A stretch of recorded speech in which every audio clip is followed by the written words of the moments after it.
Hello बच्चों, कैसे हैं आप लोग। Welcome to Khushnur coaching. आज हम पढ़ाने जा रहे हैं क्लास 10th का चैप्टर 2 जिसका नाम है control and coordination. Control coordination में पहले हम बात करेंगे सिर्फ प्लांट की, और सेकंड इसकी वीडियो हम बनाएंगे उसमें हम बात करेंगे एनिमल की। तो प्लांट में कंट्रोल और कोऑर्डिनेशन किसके ज़रिए होता है। प्लांट में कुछ केमिकल्स रिलीज होते हैं जिनको आप हार्मोन्स के नाम से जानते हैं। उन हार्मोन्स को फाइटो हार्मोन भी कह देते हैं, या हम कह देते हैं प्लांट ग्रोथ रेगुलेटर्स यानी पीजीआर। हाई क्लासेस में आपका पीजीआर लिख कर आता है। अभी आप 10th में हैं तो आपको प्लांट हार्मोन या सिर्फ फाइटो हार्मोन लिख कर आएगा। अब इसमें हार्मोन कौन कौन से होते हैं जो प्लांट में रिलीज़ होते हैं, जिसकी मदद से वो अपने जो भी काम वगैरह है, कंट्रोल है और कोऑर्डिनेशन है वो करता है। इसमें आते हैं आपके auxin, gibberellin, cytokinin, abscisic acid and ethylene gas. Ethylene gas इकलौता ऐसा हार्मोन है जो कि गैस की फॉर्म में पाया गया। बाकी सारे हार्मोन केमिकल की फॉर्म में रिलीज होते हैं, लेकिन इथाइलिन जो होता है वो आपका होता है गैस की फॉर्म में, इकलौता हार्मोन है। अब इसके ज़रा पोजीशन वगैरह, काम वगैरह हम समझ लेते हैं। ऑक्सिन की अगर बात करें, ऑक्सिन पाया जाता है root tip and shoot tip. Clear. उसके बाद आता है इसका काम क्या है। इसका काम है एपिकल ग्रोथ को प्रमोट करना। एपिकल ग्रोथ का मतलब है पौधे की लेंथ को बढ़ाना। एपिकल ग्रोथ को प्रमोट करना, इसी बात को हमने ये लिख दिया है कि एपिकल डोमिनेंस। एक्चुअल में ऑक्सिन जो होता है, ऑक्सिन पौधे की लेंथ को ऊपर बढ़ाता है बहुत तेज़ से, यानी पौधा जो है लंबा होता चला जाता है। इसी चीज़ को हम बोलते हैं एपिकल डोमिनेंस। अब एपिकल डोमिनेंस को अगर आपको रोकना है तो आप क्या कर सकते हैं, पौधे को ऊपर से कट कर दीजिए। आपने देखा होगा पौधे जो लंबे होते चले जाते हैं, अगर हम ऊपर से कट कर देंगे तो क्या होता है, साइड से ब्रांच निकलना शुरू हो जाती है। तो इसी चीज़ को रोकने के लिए, एपिकल डोमिनेंस को रोकने के लिए हमें क्या करना है, सिर्फ ऊपर से पौधे को कट कर देना है, और ऊपर कट होने के बाद क्या होगा, साइड से ब्रांचेस निकलनी शुरू हो जाएंगी, पौधा घना हो जाएगा। अगर आपके घर पर भी पौधे हैं, प्लांट्स हैं, तो आप इस तरीके से पौधे को घना कर सकते हैं। तो आपके ऊपर से कटिंग कर देंगे तो क्या होगा, साइड से ब्रांचेस बहुत सारी बढ़ जाएंगी। इसी चीज़ को हम क्या बोलते हैं, एपिकल डोमिनेंस, पौधे का सीधा बढ़ना। अब एपिकल डोमिनेंस को रोकना है तो मैंने क्या बताया, ऊपर से कट कर दीजिए तो क्या होगा, साइड से बहुत सारी ब्रांचेस निकलना शुरू हो जाएंगी। इसके अलावा ऑक्सिन का काम होता है फोटोट्रॉपिज्म में हेल्प करना। फोटोट्रॉपिज्म क्या है, अभी हम आगे भी पढ़ने वाले हैं। फोटोट्रॉपिज्म में ये होता है कि तना जो होता है, हमेशा याद रखिए कि सूरज की रोशनी की तरफ मुड़ जाता है, जबकि जड़ें जो होती हैं सूरज की रोशनी से दूर भागती हैं। आप किसी भी कमरे के अंदर, इसी रूम में अगर हम बात करें, इस रूम के अंदर अगर हम एक पौधा रख दें गमले में और कमरा बंद कर दें और एक सुराख कर दें, हम यहाँ पर होल कर दें, उसमें से रोशनी डालें, तो जिधर से रोशनी आएगी हमेशा उसका प्लांट का जो स्टेम है वो किधर की तरफ मुड़ जाएगा, सूरज की रोशनी की तरफ। किधर भी आप कर दीजिए, किसी भी साइड पर आप कर दीजिए, तना हमेशा सूरज की तरफ मुड़ जाता है। इसी चीज़ को हम बोलते हैं फोटोट्रॉपिज्म। हालांकि फोटोट्रॉपिज्म आगे हम पढ़ेंगे कि पॉजिटिव और नेगेटिव होता है, तो उसकी डिटेल हम बाद में पढ़ेंगे। फिलहाल ऑक्सिन का काम है फोटोट्रॉपिज्म में हेल्प करना। और एक और काम होता है ऑक्सिन का, वो है रूटिंग इन स्टेम कटिंग। किसान या जो गार्डनर्स होते हैं वो क्या करते हैं, तने को जब लगाते हैं, तना काट के पौधा हो जाता है, आपको ये तो पता है। अब तने को हम क्या कर सकते हैं, तने को काट कर उसमें थोड़ा सा ऑक्सीजन लगा देते हैं, उसके सिरे पर ऑक्सीजन लगा के उसको ज़मीन में लगा देते हैं। उससे क्या होता है, जल्दी रूट निकल आती है उसके अंदर। यानी उनके जो तने वो काट कर लगाते हैं उसमें वो आसानी से रूट्स ग्रो कर लेते हैं। हम लोग लगाते तो कभी कभी हो जाता है, कभी कभी नहीं होता। तो एक्चुअल में क्या करते हैं वो लोग, स्टेम कटिंग के अंदर वो ऑक्सिन हार्मोन को एक सिरे पर लगाकर उसको ज़मीन में लगा देते हैं। उससे क्या होता है, हमेशा रूटिंग हो जाती है। तो रूटिंग हार्मोन भी होता है ऑक्सिन, रूट को प्रमोट करने वाला। ये हो गई ऑक्सिन की बात। अब आते हैं जिब्रेलिन्स में।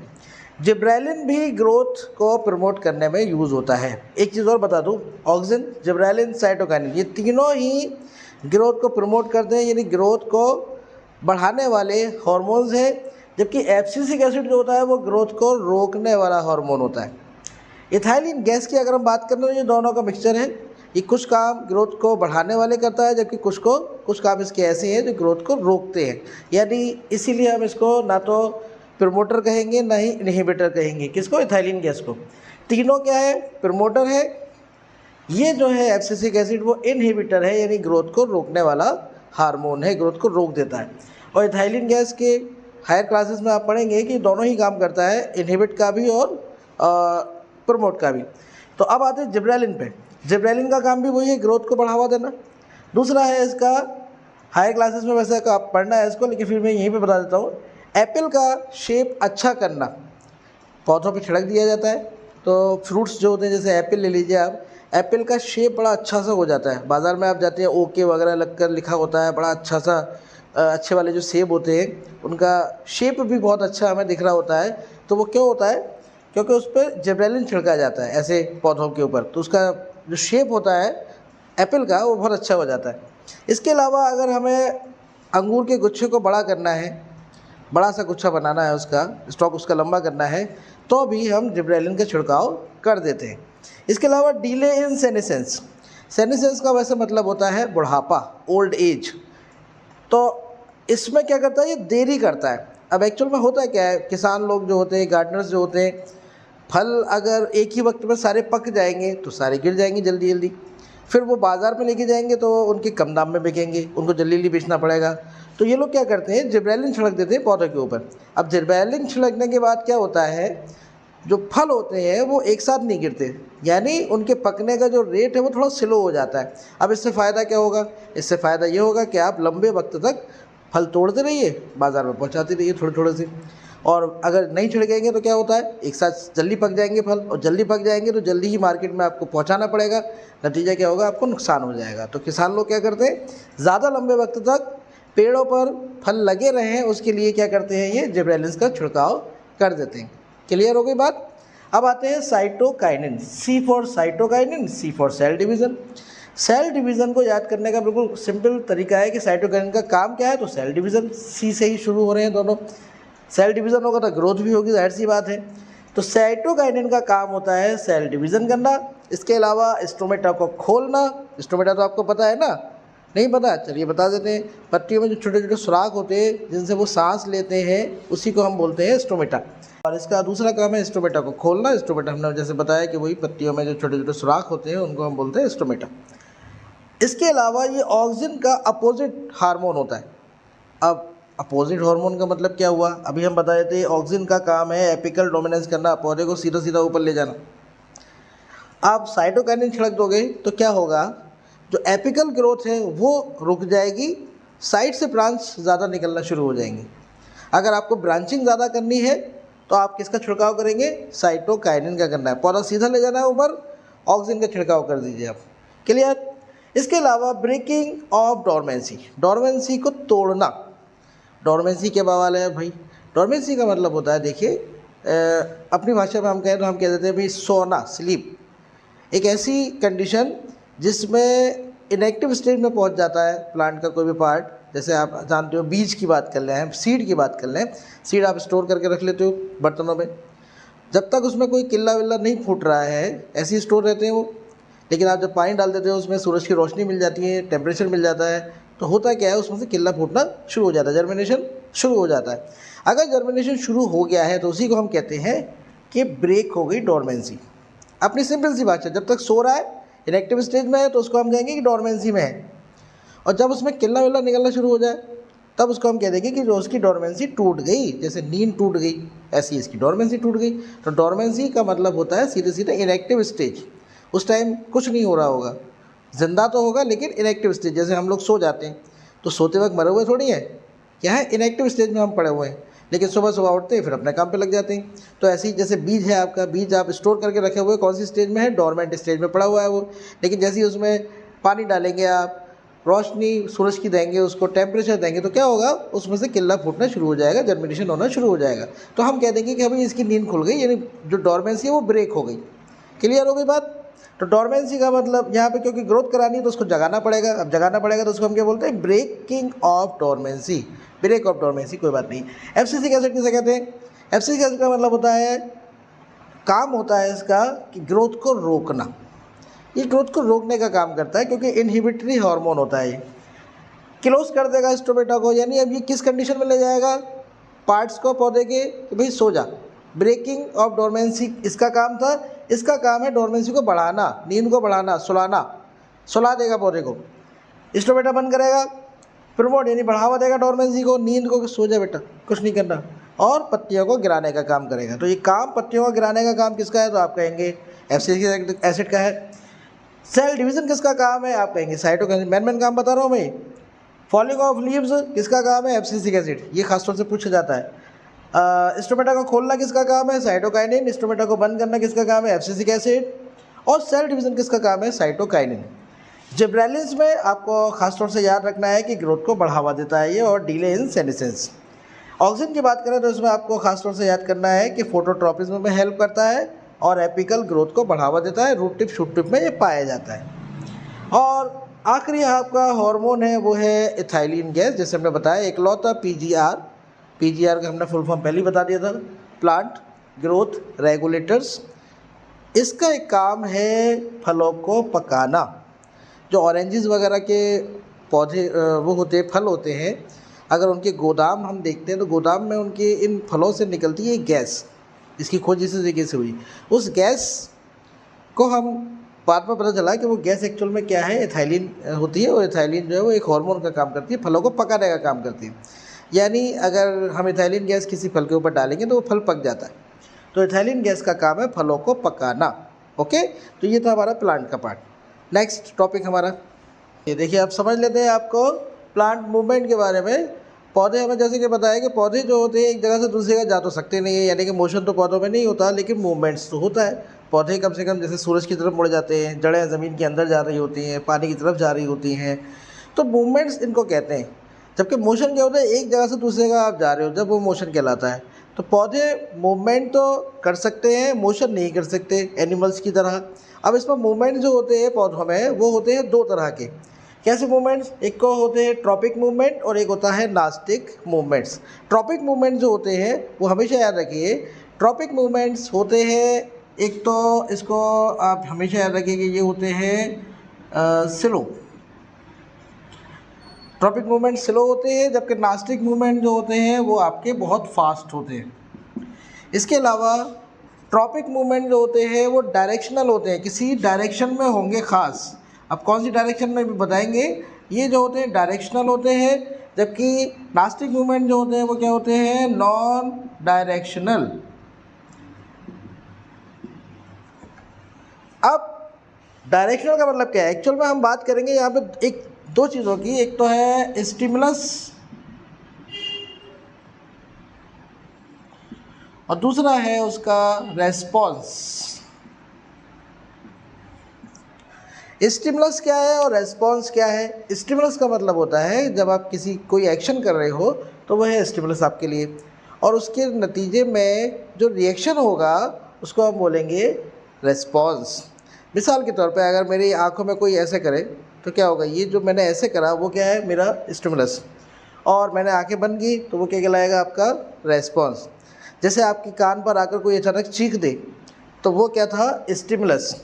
और आप एकदम चौंक जाए तो वो क्या होता है? रेस्पॉन्स।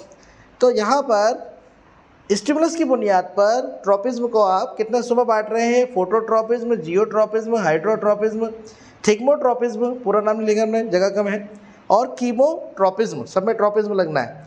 फोटो का मतलब होता है लाइट, तो यहाँ पे स्टिमुलस क्या होगा? लाइट। अब लाइट की तरफ या लाइट से दूर अगर पौधा जा रहा है, पौधे का मूवमेंट हो रहा है, तो उसको हम बोलेंगे फोटोट्रॉपिज्म। हमेशा याद रखिए ट्रॉपिज्म जो होता है वो पॉजिटिव और नेगेटिव दोनों तरह का हो सकता है।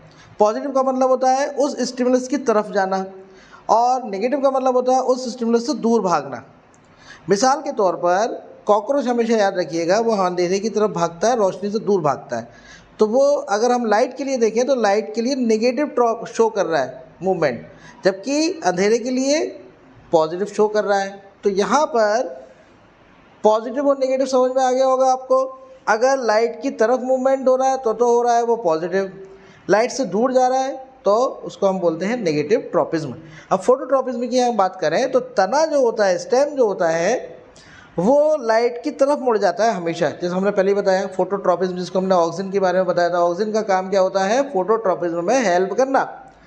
तो स्टेम हमेशा किसकी तरफ मुड़ जाता है? सूरज की रोशनी की तरफ मुड़ जाता है, जबकि जड़ें जो होती हैं वो नेगेटिव फोटोट्रॉपिज्म शो करती हैं। स्टेम पॉजिटिव फोटोट्रॉपिज्म शो करता है, जबकि जड़ें यानी रूट्स नेगेटिव ट्रॉपिज्म शो करती हैं। होता किस वजह से है इसमें मूवमेंट्स? तो आप कहेंगे ऑक्सिन की वजह से होता है। ऑक्सिन याद रखिए हमेशा इसमें किधर की तरफ होता है? तने में अगर हम देखें तो ये होता है छाया की तरफ, शेड वाले पार्ट में। अब सूरज इधर है, शेड इसका पीछे की तरफ शेड होगा, तो होता क्या है, इधर की पीछे की ग्रोथ ज़्यादा होगी, जिधर ऑक्सीजन होगा उधर की ग्रोथ ज़्यादा होगी, पीछे वाली साइड की ग्रोथ ज़्यादा होती है, नीचे वाली साइड की ग्रोथ कम होगी। नतीजा क्या होगा, तना हमारा सूरज की तरफ मुड़ जाएगा। वहीं अगर हम जड़ों की बात करें तो जड़ों में ये चीज़ उल्टी होती है, यानी ऑक्सीजन जो पाया जाता है वो सूरज की रोशनी की तरफ पाया जाता है, इधर की तरफ, ऊपर की तरफ यानी, और छाया वाले पार्ट में ऑक्सीजन नहीं पाया जाता। इसके नतीजे में क्या होगा, इसका जो ये वाली जो लाइन है ये आपकी तेज़ी से बढ़ेगी और ये वाली लाइन कम बढ़ेगी। नतीजा क्या होगा, ये ज़मीन के अंदर जड़ चली जाएगी। यानी कि पॉजिटिव फोटोट्रॉपिज्म कौन शो कर रहा है, तो आप कहेंगे स्टेम, और नेगेटिव फोटोट्रॉपिज्म कौन शो कर रहा है, तो आप कहेंगे रूट। ये तो थी बात फोटोट्रॉपिज्म की। इसमें हमारा स्टिमुलस क्या है, लाइट। जियो माने ग्रेविटी, वैसे तो अर्थ होता है लेकिन यहाँ पर ग्रेविटी के लिए यूज़ हुआ है। जियोट्रॉपिज्म, यहाँ पे आपका स्टिमुलस क्या है, ग्रेविटी। अब आपको पता है कोई भी चीज़ में उछालूँ कहाँ जाएगी, ज़मीन के ऊपर ही गिरेगी, जाहिर सी बात है। किस वजह से गिर रही है, ग्रेविटी की वजह से। तो रूट्स जो होती है हमेशा ग्रेविटी की तरफ जाती है, जबकि स्टेम जो होता है हमेशा ग्रेविटी के अगेंस्ट जाता है।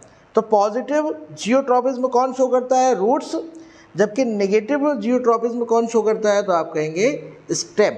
अब देखिए, अगर ये हमारा मान लीजिए आपका एक पॉट है, गमला है, आप ऐसे रखा होगा तो सीधे सीधे जड़ें होंगी, तना भी हमारा सीधा सीधा होगा। लेकिन मैं चाहूँ कि इसको ऐसे लिटा दूँ तो शायद ये पौधा हमारा ऐसे बढ़े और जड़ भी ऐसी ही रहे, लेकिन ऐसा नहीं होगा। कुछ दिन बाद आप देखो तो जड़ नीचे मुड़ जाएगी और तना हमारा ऊपर की तरफ मुड़ जाएगा। आगे आता है हाइड्रोट्रॉपिज्म। हाइड्रो मीन्स पानी, तो हाइड्रोट्रॉपिज्म का मतलब होता है कि पानी की तरफ या पानी से दूर मूवमेंट होना। तो जड़ें जो होती हैं वो पॉजिटिव हाइड्रोट्रॉपिज्म शो करती है। रूट्स का पानी की तरफ जाना किसकी एग्जाम्पल है, तो आप कहेंगे हाइड्रोट्रॉपिज्म की एग्जाम्पल है। थिग्मोट्रॉपिज्म की बात होती है टच। अब टच की बात करें तो यहाँ पे टेंडिल्स इसकी एग्जाम्पल है। अब टेंडिल्स क्या होते हैं, आपने ये देखे होंगे अंगूर की बेल के अंदर ये स्प्रिंग्स, इन स्प्रिंग्स को ही हम क्या बोलते हैं, टेंडिल्स। ये जो स्प्रिंग्स होती है जहाँ टच होगा वहीं मुड़ जाएंगी सपोर्ट देने के लिए, तो जहाँ भी टच मिल जाएगा उसकी डायरेक्शन में ये मुड़ जाएंगी। तो ये थिग्मोट्रॉपिज्म कहलाता है। थिग्मोट्रॉपिज्म की एग्जाम्पल हो गई आपकी टेंडिल्स। कीमोट्रॉपिज्म की हम समझेंगे अब बात। कीमोट्रॉपिज्म का मतलब है यहाँ पे स्टिमुलस हमारा क्या होगा, केमिकल्स। अब इसकी एग्जांपल है पॉलन ट्यूब का ओवरी तक जाना। अब ये क्या बवाल है भाई, पॉलन ट्यूब और ओवरी। देखिए कीमोट्रॉपिज्म समझ लेते हैं। कीमोट्रॉपिज्म हमने बताया पॉलन ट्यूब का ओवरी तक जाना। अब होता क्या है, नेक्स्ट चैप्टर में आप पढ़ेंगे वैसे रिप्रोडक्शन वाले में। तो ये है हमारा एक ओवरी वाला पार्ट, कार्पल कहलाता है ये। नेक्स्ट चैप्टर में पढ़ेंगे कार्पल। अब कार्पल में जब पॉलन ग्रेन आता है, ये पॉलन ग्रेन हमने बनाया, इसमें से निकलती है एक tube like structure, this is called pollen tube. ये पॉलन ट्यूब धीरे धीरे आगे बढ़ती चली जाती है। कहाँ तक जाती है, पूरा पार्ट जो है ओवरी है। ओवरी के अंदर क्या होते हैं, ओव्यूल। ओव्यूल मीन्स होता है एग, ओके। तो ओव्यूल हम किसको कहते हैं, एग को कहते हैं। तो ओवरी के अंदर होते हैं एग। तो ये जो होता है, ये पॉलन ट्यूब हमारा कहाँ तक, ओवरी तक मूव कर रहा है। ये किसकी मदद से होता है, तो कुछ केमिकल्स रिलीज होते हैं इसके अंदर, उसकी हेल्प से होता है। तो इसलिए ये कौन सा ट्रॉपिज्म हो गया, ये हो गया आपका कीमोट्रॉपिज्म। उम्मीद है समझ में आ गया होगा। पॉलन ट्यूब कैसे आगे बढ़ती है, कैसे इसका रिप्रोडक्शन होता है, फर्टिलाइजेशन कैसे होता है, वो सब आपको नेक्स्ट चैप्टर में पढ़ना है। अब आते हैं नास्टिक मूवमेंट। नास्टिक मूवमेंट हमने जैसे बताया फास्ट होते हैं बहुत और नॉन डायरेक्शनल होते हैं। इसकी दो कैटेगरीज में हम बांट सकते हैं, फोटोनास्टी एंड थिग्मोनास्टी। फोटो समझ ही गए होंगे, स्टिमुलस इसका क्या होगा, लाइट होगा। और थिग्मोनास्टी आप समझ गए होंगे, थिग्मोनास्टी का मतलब होता है इसमें स्टिमुलस क्या होगा, थिग्मो मीन्स टच होता है। इसकी एग्जाम्पल है आपकी डेंड्रियन फ्लावर। और थिग्मोनास्टी की हम बात करें तो थिग्मोनास्टी में एग्जाम्पल है आपकी छुई मुई का प्लांट, यानी कि टच मी नॉट, इसको इंग्लिश में बोलते हैं टच मी नॉट, और इसका साइंटिफिक नेम है मिमोसा पुटिका। ये समझ में आ गई होगी आपको बात। तो नास्टिक मूवमेंट ये डायरेक्शनल नहीं होते, मतलब किसी भी डायरेक्शन में, छुमी का पौधा आप ले लीजिए, जहाँ से भी टच कर देंगे पत्तियाँ उसकी मुड़ जाएंगी। ये कोई डायरेक्शनल नहीं है। क्यों नहीं है, देखिए समझिए इस बात को, डायरेक्शनल क्या होता है। मैंने टच करा, पत्ती इस तरीके से है, मैंने उसको टच करा ऊपर से। अगर मैं ऊपर से टच कर रहा हूँ तो क्या होगा, पत्ती अगर नीचे तो नीचे मुड़ जाएगी। अब पत्ती इस तरीके से थी और मैंने अभी भी ऊपर से ही टच करा उसको तो पत्ती ऊपर की तरफ मुड़ जाएगी। इसका मतलब क्या हुआ, मैं कहीं से भी टच करूँ पत्ती जिस डायरेक्शन में होगी उसी डायरेक्शन में अपनी मुड़ जाएगी। कोई खास डायरेक्शन में नहीं कि टच की तरफ मुड़ रही है। अगर टच की तरफ मुड़नी होती तो मैं ऊपर से टच कर रहा था, पत्ती ऊपर की तरफ मुड़ती, लेकिन ऐसा नहीं होता। पत्ती कभी भी नीचे मुड़ जाती है, कभी ऊपर मुड़ जाती है। जिस डायरेक्शन में होती है पत्तियाँ उस डायरेक्शन में मुड़ जाती हैं। लेकिन यहाँ ट्रॉपिज्म की बात हमने जो बताई थी उसमें या तो स्टिमुलस की तरफ या स्टिमुलस से दूर, जैसे तना हमेशा सूरज की रोशनी की तरफ जाएगा, जड़ें हमेशा सूरज की रोशनी से दूर। जड़ें ग्रेविटी की तरफ जाएंगी, तना हमेशा ग्रेविटी के अगेंस्ट जाएगा। तो वो सब आपने ट्रॉपिज्म में पढ़ा, वो क्या है, डायरेक्शनल मूवमेंट, जबकि ये क्या था आपका, नॉन डायरेक्शनल मूवमेंट। तो उम्मीद है ये आपको पूरी बात समझ में आ गई होगी। अब नेक्स्ट हमारे जो टॉपिक आएगा, इसका चैप्टर पार्ट जो आएगा 2, उसमें आप पढ़ेंगे एनिमल का कंट्रोल एंड कोऑर्डिनेशन। उसमें थोड़ा लंबा है लेकिन उसको भी हम एक ही वीडियो में कंप्लीट करेंगे। उस एनिमल के उसमें हमें पढ़ना है एनिमल के नर्वस सिस्टम के बारे में और एनिमल के हार्मोनल सिस्टम के बारे में। पूरा टॉपिक हम उसमें कवर करेंगे। और हमारी वीडियो को लाइक, शेयर, सब्सक्राइब करना ना भूलें। आपके लिए ऐसी हम इम्पोर्टेंट अच्छी वीडियोज़ बनाते रहेंगे। Thank you very much.